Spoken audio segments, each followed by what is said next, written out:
Now, in all honesty, when it comes to watching animes that contain sci-fi elements, or to be specific, time travel, I tend to shy away from those because the concept of time travel can be really sticky. And like, you can understand it at one point, but then it just leads to even more questions. So you end up wondering like, what the fuck is going on?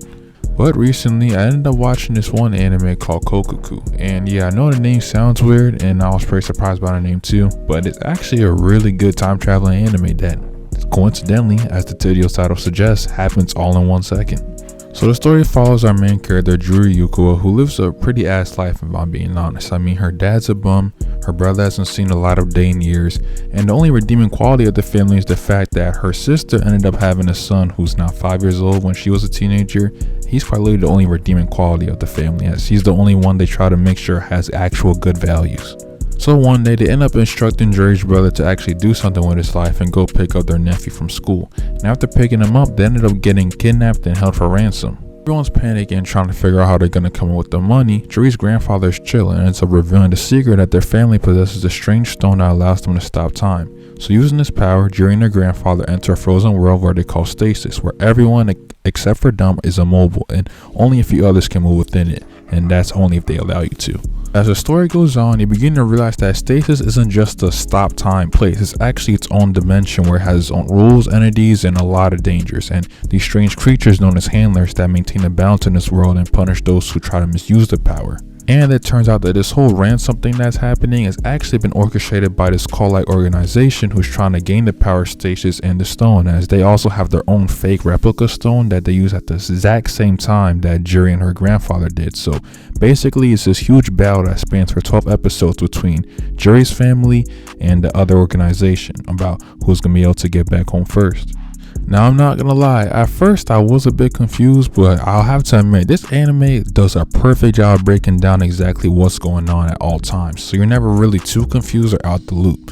And yeah, the time travel actually makes sense in this show, like you kind of understand what's going on. And yes, even though it's its own dimension and there's also time travel at the same time, they both coexist in a way that, you can actually kind of comprehend it. Now, my favorite part about this show is by far the characters. Firstly, everyone actually knows how to use logic in their story. Like, it's not like people get persuaded easily or people are just acting dumb for no reason. Everyone has their own motives, their own agendas, but at the same time knows how to work in tandem and be able to achieve the bigger purpose of what's going on. And this leads to the individuality in this show, where all the characters actually know what they're doing. Like, what I mean by that is that they're not like in other animes where the side characters are kind of moving in unison with what the main character is doing or whatever the plot's doing. All of them have their own say and all contribute in their own way. And it's actually pretty funny the way they kind of react to each other. Like, it's not like how in other animes where, characters are strictly business. There are a lot of very funny moments in this show that also really represent like how humans actually think, perceive each other, and behave most of the time. For example, in this show, Juri's father, as I mentioned before, is a real life bum. Like, the whole point of the show was kind of to destroy the stone because the power stasis is kind of OP, and if you really think about it, if it was to go into the wrong hands, it could be monopolized in the most craziest ways ever. But for some reason, him being the loser he is wants to monopolize off the stone. So there's one funny part about that as well. And he's also the first anime character ever, I think, to ever be caught LARPing his powers within the 2 episodes that he got them. So that's very funny as well.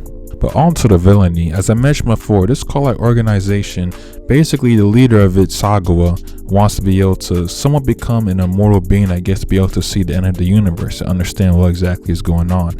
And to be honest, his motivation isn't that unjustified. Like, it kind of makes sense because all of us, again, we know we have to die at some point, and we're not gonna be able to see what's gonna happen in the next 100 or even 50 years because some of us, we're not gonna live out the full 100-year lifespan. And one thing I can appreciate in this show is that he's not one of those extremely insane characters who are just doing everything in the most heinous manner for no reason. There's a method to the madness. Like, if he does something outlandish, there's probably a really good reasoning behind it. Same thing with all the other characters, whether villains or not. Everything that they do say that may seem wild, it kind of makes sense if you consider their perspective, their own shoes they're in, and everything else that goes along with it.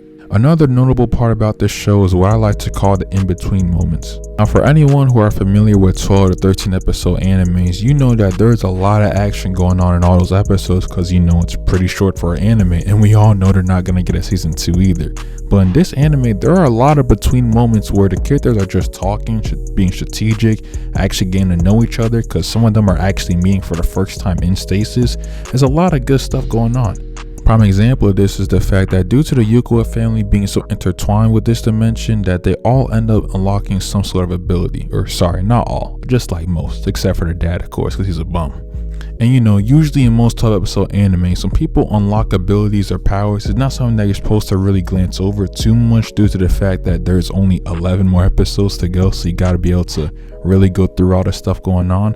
But it's a reoccurring topic in the show that is always expanded on. It actually makes sense because, again, this is a world that's been going on for who knows how long, and apparently, according to the grandfather, they've had this since ancient times. So it's something that we like to learn about, know about.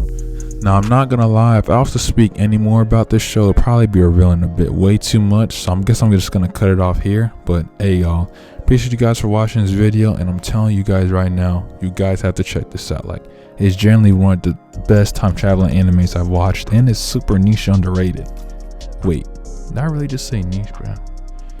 Anyway, sorry y'all, appreciate you guys for watching the video. Stay blessed, stay prayed up, and yeah, man, have a great day.